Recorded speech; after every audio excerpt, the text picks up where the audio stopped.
Yung pumasok na isda sa loob ng bunuan, pinakawala namin dito sa ilalim ng payag para palakihin. Hello mga mare, this is Maring Linlin, babaeng Warayno na naninirahan dito sa maliit na baryo sakop ng Lavisaris, Northern Samar. Kanina alas 5 ng umaga yung low tide, kaya naman yan din yung oras na pupunta kami sa bungsod o bunuan para kunin yung mga natrap o mga pumasok na isda doon. Nakakapote na nga lang pala kami ni Mr. dahil pang-4 na araw na masama yung panahon dito sa Samar. Dahil alas 5 pa lang ng umaga to, kaya madilim pa, at eto nga pala yung itsura ng baryo namin kapag madilim. Di na nga pala kami dumaan ng payag, dumiretso na kami dito sa bunuan o bungsod. Pagkarating namin dito, tumayo lang si Mr. para silipin muna itong loob ng bunuan. Nung nakaraang araw mga mare, nakakuha dito si Mr. sa loob ng bunuan ng kulambutan na halos ang timbang ay 2 kilo. Dahil may lamang isda ang bunuan o bungsod, kaya naman pumunta kami dito sa payag ni Mr. para kunin yung mas para magamit niya doon sa pagsisid. May nag-comment nga pala na ilang bakhaw nga daw yung kinuha namin o pinutol namin para maitayo namin tong payag. Kaya sinagot ko siya kanina, in-upload ko sa Reels at inisa-isa kong videohan yung mga kahoy o poste na ginamit namin sa pagtayo ng payag. Dahil malalaman niya yung sagot kung marunong talaga siyang tumingin ng kahoy. Pagkatapos namin kunin sa payag yung kailangan ni Mr., dumiretso na kami dito sa loob ng bunuan. Dahil madilim pa nung pumunta kami dito, tag-isa nga pala kami ng ginagamit na flashlight ni Mr. At etong gamit ko nga pala ay waterproof na kahit ilubog mo sa dagat, pwedeng-pwede. Etong gamit ko nga palang flashlight, may high, may low, tapos may blinker na nga din pala to. Medyo maliwanag na nga din pala nung pumasok si Mr. dito sa loob ng bunuan. Etong bunuan o bungsod, napakalaking tulong nga nito sa amin, lalo na sa araw-araw. Kahit papano kasi nakakalibre kami sa ulam pang araw-araw, minsan lang tumasiro. Hindi man ganun kadami yung mga isda na pumapasok dito, pero sapat na para sa pang-ulam namin. Pero sana dumating yung time na maraming isda yung pumasok dito para makapagbenta na din ng madami. Pagkatapos ni Mr. kunin yung mga isda sa loob ng bunuan, eto at dadalhin namin dito sa payag. Habang papunta kami sa payag, nakababad lang sa dagat para hindi sila mamatay kaagad. Pero hindi naman lahat ilalagay sa silong nitong payag dahil piling isda lang naman yung ilalagay dyan. Ay, yung isda na nilalagay nga pala namin dito, kung tawagin dito sa amin ay manlalara at sa Tagalog ata ay samaral. Simula ngayon, kapag may makukuha kaming manlalara o kaya naman danggit, idediretso na nga namin dito sa ilalim nitong payag para alagaan at para palakihin. Ito yung naging purpose bakit kami nagtayo nitong payag at bakit namin nilagyan ng lambat sa ilalim. Kapag nagsilakihan kasi yan, medyo may kamahalan yung kilo niyan kapag binenta. Tapos halimbawa, kapag wala talaga kaming ulam, pwede kaming kumuha dyan sa mga alaga naming isda. Good morning, Mr. Agustin!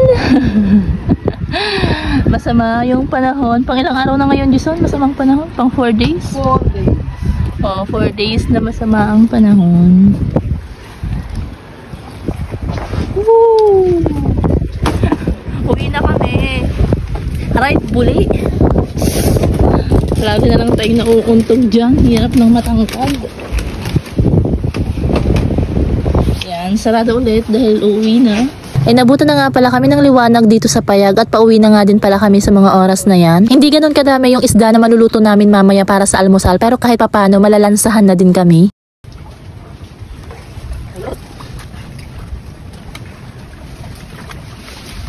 Sakto nga pala nung lumakas yung ulan, nandito kami sa loob ng payag, tapos nung lababas naman kami at pauwi na, tumigil na din yung ulan. Kapag ganitong masama yung panahon, asahan mo na malakas yung hangin dito banda sa dagat tapos maalon. Sayang dahil kung maganda yung panahon ngayon, mapapakita ko sa inyo yung napakagandang sunrise dito. Isa yan sa gusto kong ipakita sa inyo, yung sunrise at sunset dito sa baryo. At nung nakaraan, nakikita nyo na inaayos itong pantalan dito sa baryo. Tignan nyo mga mari, napakaganda na ng dulo nitong pantalan. At hanggang dito na nga lang pala muna ang aking mini vlog. Kung nagustuhan nyo yung vlog natin ngayon, pasuyo pa like and share na nga lang din. Salamat. See you on my next vlog.